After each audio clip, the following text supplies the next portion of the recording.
Benvenuti amici del canale in questo nuovo video. Sabato ho fatto un intervento sulla Honda Civic, ho cambiato la guarnizione coppa olio della macchina, ma devo ancora finire di montare tutte le parti, ma facciamo un sound check per il canale. Video!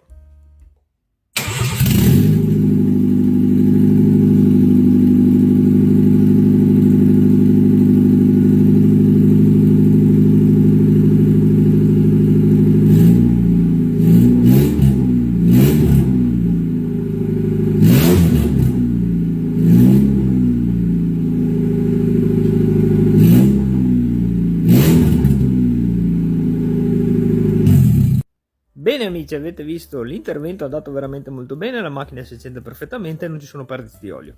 Ho eseguito perfettamente tutto il lavoro, finisco di montare gli altri pezzi e possiamo andare a fare un giro. Alla prossima, ciao ragazzi, alla prossima.